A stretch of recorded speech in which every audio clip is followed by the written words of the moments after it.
Hello, we are back to LawnBoy. We are on page 13, chapter 3, the law of increasing product demand versus flat production capacity. And remember, the titles are really hard words, more economic words. However, the text explains them. There was a second then, or a minute, or maybe even a day when things could have remained sort of normal. The next day, I mowed the mower farther into the richer part of the neighborhood where the lawns seemed to get larger while my mower seemed to get smaller. Of course it didn't really, but that's how it felt. Soon it became obvious that I could only do 3 or maybe 4 lawns a day if I worked from just before dawn to just after dark. And while it's true that the owners of the larger yards paid me more, I was getting $30 to $40 a lawn the second day. There was also the distance factor. I had to ride the mower from lawn to lawn, and as I moved farther from our house, that meant it would take me longer to get home at night.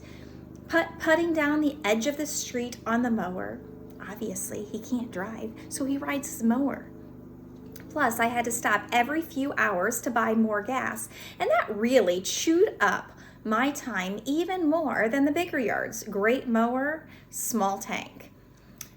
I must have been the only kid my age in what felt like a 10-block radius who hadn't signed up for sleepaway summer camp or who wasn't on baseball and or swim and or tennis teams that summer. I was burned out on sports after spring baseball league. All the other guys had real jobs, like at the Clucket Bucket or the Dairy Whip, and all the guys my age were mostly busy or gone. So I had a long summer full of nothing ahead of me, almost as if I'd known how things were going to work out, which, of course, I hadn't.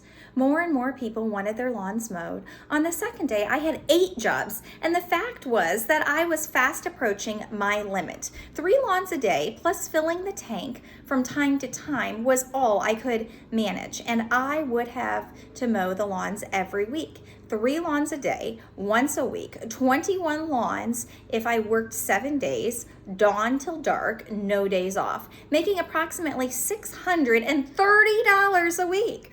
It seemed like a staggering whop of money. Summer was 12 weeks long, which meant that by the end of vacation, I would have made out over $7,500.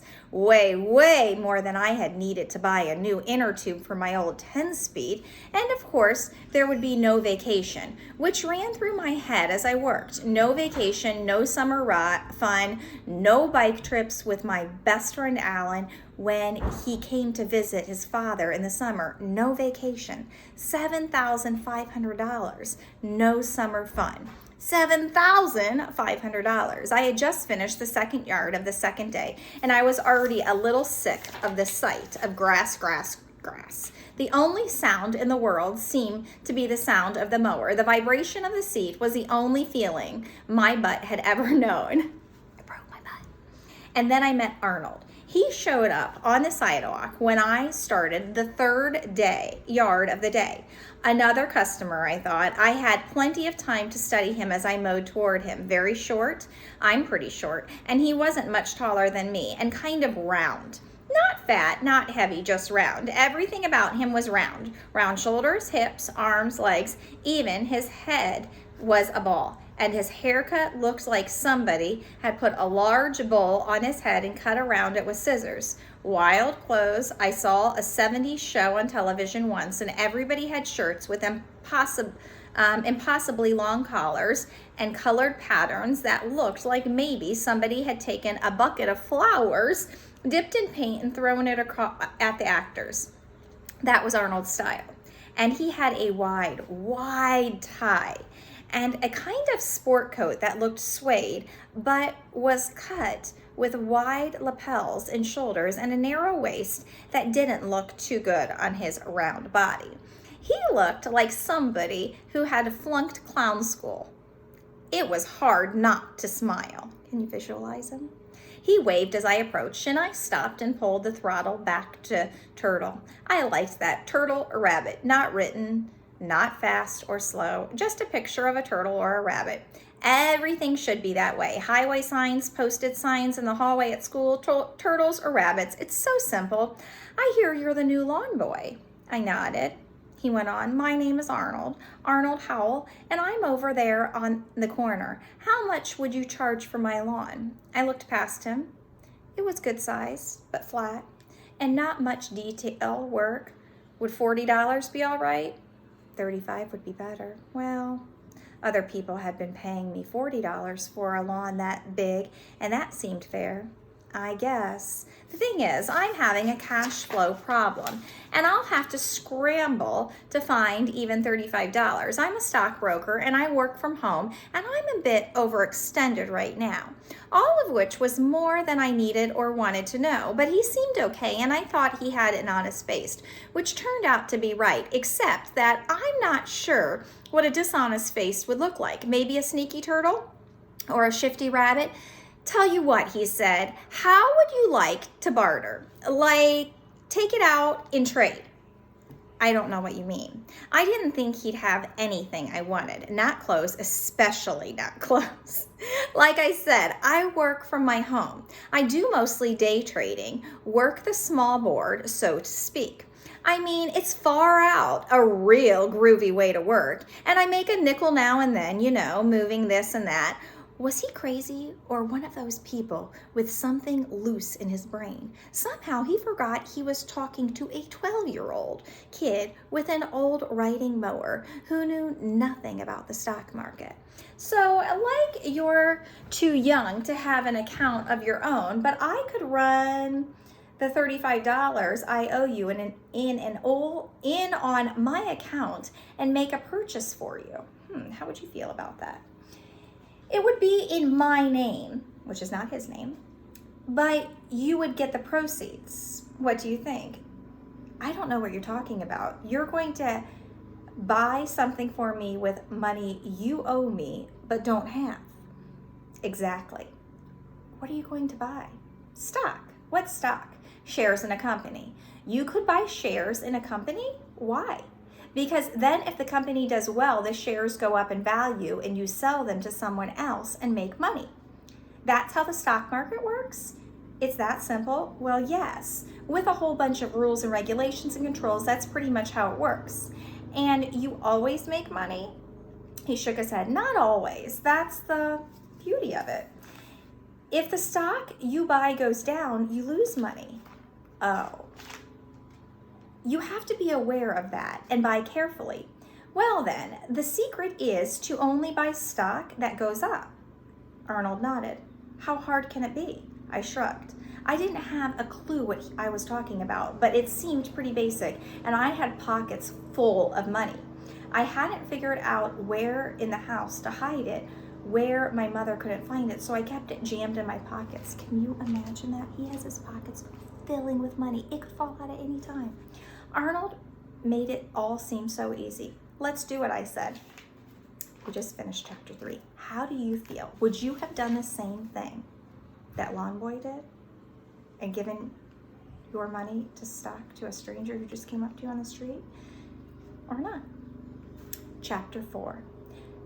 Capital growth coupled with the principles of production and expansion.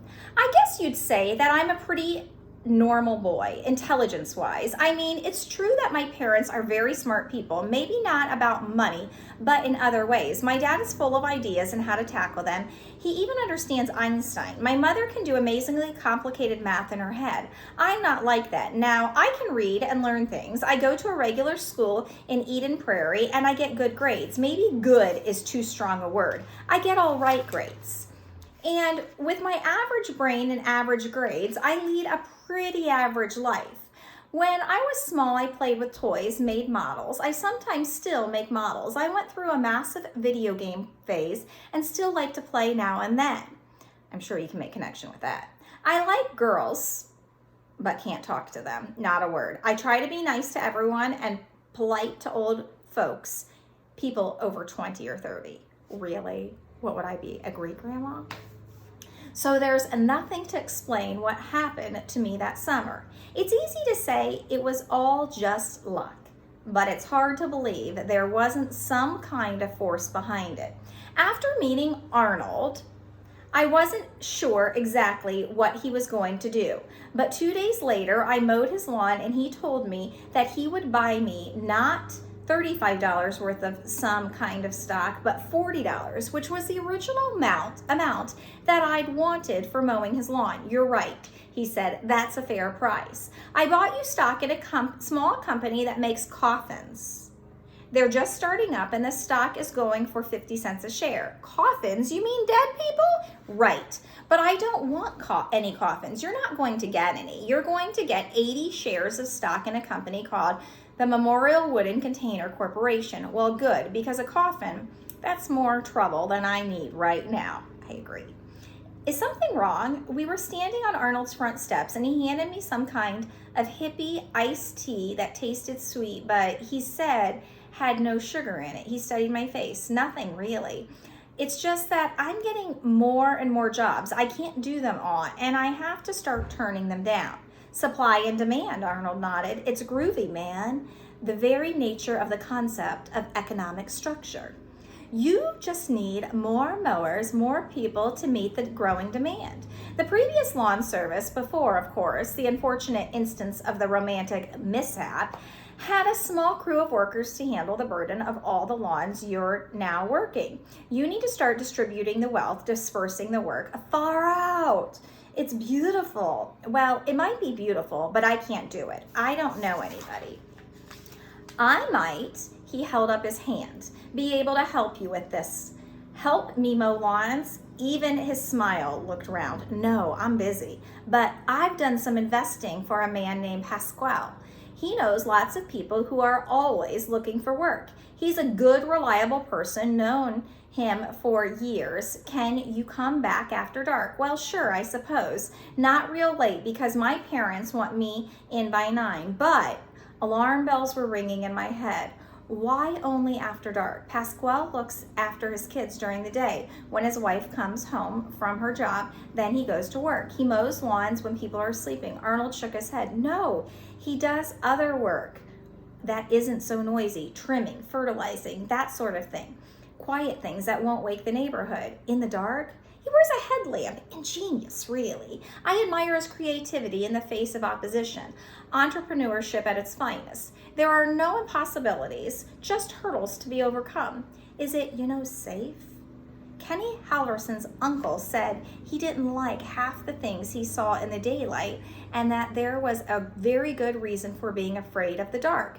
If we were supposed to be out in the dark, Kenny Halverson's uncle said we'd be born with night vision goggles on our heads. Pasquale is honest, which is really what you wanted to know. And yes, he's safe. If you don't want to meet him, that's fine. Just keep your business at its present level. But if you want to expand, I think Pasquale can help you. 5 days earlier, I had been wondering where I could find enough money for a bike inner tube, and now I was considering how I could expand my business to distribute work and disperse wealth. I shook my head at how weird things had gotten and looked back at Arnold. Okay, let's talk to Pasquale. Groovy, I'll call him right now. We'll meet him tonight. And so we did. We're gonna stop right there today.